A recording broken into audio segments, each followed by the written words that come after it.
যিসকল কেণ্ডিডেট বিনামূলীয়াকৈ জিএনএম আৰু বিএছচি নাৰ্ছিং পঢ়িব বিচাৰিছে সেইসকল কেণ্ডিডেটৰ বাবে এই ভিডিঅ'টো বহুত গুৰুত্বপূৰ্ণ কাৰণ এই ভিডিঅ'ত কেইটামান ইম্পৰ্টেণ্ট কথা জনাই দিয়া হ'ব। ভিডিঅ'টো স্কিপ নকৰিব।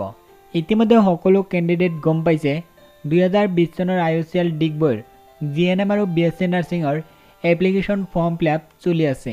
ইয়াত অসমৰ প্ৰত্যেক জিলা বা গাঁৱৰ ছোৱালী ফৰ্ম ফিলআপ কৰিব পাৰিব। জিএনএম আৰু বিএছচি নাৰ্ছিঙৰ এপ্লিকেশ্যন ফৰ্মৰ লিংক এই ভিডিঅ'ৰ ডেছক্ৰিপশ্যনত দিয়া থাকিব। যিসকল কেণ্ডিডেট ডাউনলোড কৰিব বিচাৰিছে সেইসকল কেণ্ডিডেট ডাউনলোড কৰি ফিলআপ কৰিব পাৰিব। ইয়াতে চাই লওক 1 নম্বৰ ইয়াতে উল্লেখ কৰিছে অনলি আনমেৰিড ফিমেল কেণ্ডিডেট ছোৱালীয়ে। তাৰপিছত আৰু কেইটামান ইম্পৰ্টেণ্ট কথা জনাই দিয়া হ'ব। এজন কেণ্ডিডেট এটা কোৰ্চত ফৰ্ম ফিলআপ কৰিব পাৰিব, দুটা কোৰ্চত একেলগে ফৰ্ম ফিলআপ কৰিব নোৱাৰিব। জিএনএম আৰু বিএছচি নাৰ্ছিং একেলগে কৰিব নোৱাৰিব, যিকোনো এটা কোৰ্চৰ ফৰ্ম ফিলআপ কৰিব লাগিব, জিএনএম বা বিএছচি নাৰ্ছিং। তাৰপিছত আৰু এটা ইম্পৰ্টেণ্ট কথা হ'ল যেতিয়া 3 বছৰ কমপ্লিট হ'ব, কোৰ্চ যেতিয়া কমপ্লিট হ'ব তাৰপিছত কেণ্ডিডেটক ইয়াতে কৈছে যে এংগেজ কৰিব, এইটো বাধ্যতামূলক হয়। পিৰিয়ড 1 ইয়াৰ বা 2 ইয়াৰ মানে 2 বছৰ বা 1 বছৰ হ'ব পাৰে এংগেজ ইয়াতে উল্লেখ কৰিছে, মানে জব কৰিব লাগিব।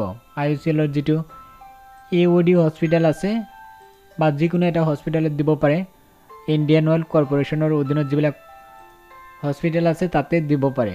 1 ইয়াৰ বা 2 ইয়াৰ মেক্সিমাম 2 ইয়াৰ ইয়াতে উল্লেখ কৰিছে। যেতিয়া জব হ'ব তেতিয়া প্ৰতি মাহে পাব বৃত্তি পাব 15,250 টকা ইয়াতে উল্লেখ কৰিছে। তাৰপিছত ইয়াতে কৈছে যে 16,250 টকা পাব বিএছচি নাৰ্ছিঙে। যিসকল বিএছচি নাৰ্ছিং কমপ্লিট হ'ব, যেতিয়া পঢ়া কমপ্লিট হ'ব হোৱাৰ পিছত ইয়াতে এংগেজ কৰি দিব 1 বছৰ বা 2 বছৰৰ বাবে, তেতিয়াই প্ৰতি মাহে ইয়াতে কৈছে বৃত্তি পাব কেণ্ডিডেট। জিএনএম পাছ হোৱাৰ পিছত যেতিয়া এংগেজ হ'ব 15,250 টকা প্ৰতি মাহে পাব আৰু যিসকল বিএছচি নাৰ্ছিং 16,250 টকা পাব। তাৰপিছত ইয়াতে ইম্পৰ্টেণ্ট কথা আৰু কেইটামান আছে। যিটো ৰিটাৰ্ণ টেষ্ট হ'ব সেইটো ৰিটাৰ্ণ টেষ্টত 40% পাব লাগিব, পাছ হ'ব কেণ্ডিডেট 40%। আৰু যিসকল কেণ্ডিডেট SC ST PWBD হয় এইসকল কেণ্ডিডেটৰ 5% ৰিলেক্সেশ্যন আছে, এই নটিফিকেশ্যনত উল্লেখ আছে। যদি নাৰ্ছৰ ফৰ্ম ডাউনলোড কৰিব বিচাৰিছে তেতিয়াহ'লে এতিয়াই কাম কৰক। এই ভিডিঅ'ৰ ডেছক্ৰিপশ্যনত লিংক পাব, সেই লিংকত ক্লিক কৰি মোবাইলতে ডাউনলোড কৰিব পাৰিব নাৰ্ছৰ এপ্লিকেশ্যন ফৰ্ম। ভিডিঅ'ৰ ডেছক্ৰিপশ্যনত লিংক দিছোঁ, এতিয়াই চেক কৰক।